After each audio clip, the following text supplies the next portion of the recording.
कि जब बिलाल हबशी रदी अल्लाह ताला अन्हु एक यहूदी आका जिसकी कैद में आप थे, यानी गुलामी में थे, तो जब बिलाल हबशी रदी अल्लाह ताला अन्हु ने इस्लाम को कबूल किया, आका अलैहिस्सलातु वस्सलाम को देखा, आका अलैहिस्सलातु वस्सलाम की मोहब्बत दिल में गालिब आई, अल्लाह की पहचान हुई, आपने इस्लाम को जब कबूल कर लिया ना, तो आपके आका को पता चल गया कि मेरा ये जो गुलाम है वो हमारे मज़हब को छोड़कर, हमारे दीन को छोड़कर दूसरा दीन इख्तियार कर लिया। अब आका जो होता है ना, जिसकी गुलामी में कोई शख्स होता है तो वो बिल्कुल हकीर होता है। क्या होता है? हकीर होता है। आका की नज़र में उसकी कोई वैल्यू नहीं होती। अब बिलाल हबशी रदी अल्लाह ताला अन्हु बज़ाहिर उस आका के गुलाम, अब उस गुलाम ने, हम तो इनको गुलाम नहीं कहते, हम तो इनको नबी का गुलाम कहते हैं, मगर बात बताने के लिए कहता हूं कि आपने जब उस आका के दीन को छोड़कर दीन इस्लाम को इख्तियार किया, तो जो वो आका था उससे ये बहुत यानी कि नाज़ेबा मामला महसूस हुआ।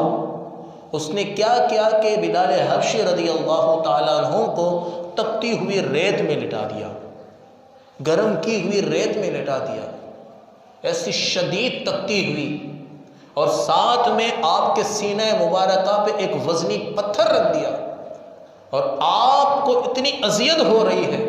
अल्लाहु अकबर। कहा जाता है कि वो तपती हुई रेत इस कदर शदीद थी कि आपकी पीठ मुबारका जो है उस पर जो चमड़ी थी वो भी पिघल चुकी थी, और आपकी पीठ मुबारका शदीद ज़ख्मी हो चुकी थी। और आपका आका कहता है कि इस दीन को छोड़ दो, आप कहते थे आहद आहद आहद।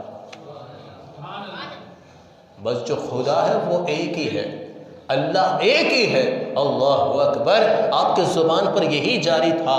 उसी वक्त उस रास्ते से सिद्दीक़ अकबर रदी अल्लाह ताला अन्हु गुजरे,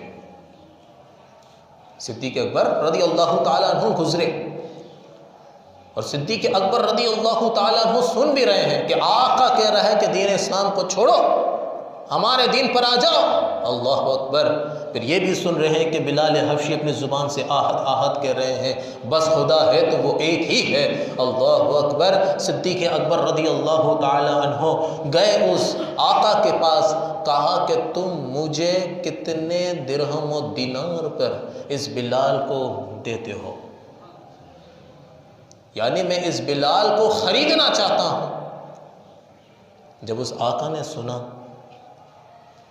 तो सिद्दीक़ अकबर रदी अल्लाह ताला अन्हु के पास एक गुलाम था जो काफिर था, और उस गुलाम के खुद बहुत सारे गुलाम बांदियाँ थी, बहुत सारे दिरहम दिनार थे उस गुलाम के पास भी।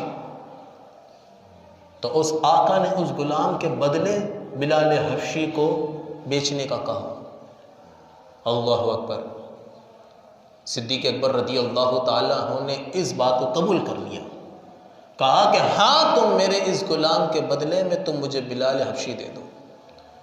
जब बिलाल हबशी सिद्दीक़ अकबर रदी अल्लाह ताला अन्हु के पास आया, तो सिद्दीक़ अकबर रदी अल्लाह ताला अन्हु ने इन्हें अपना गुलाम ना बनाया, बिलाल हबशी को ख़रीद कर बिलाल हबशी को आज़ाद कर दिया।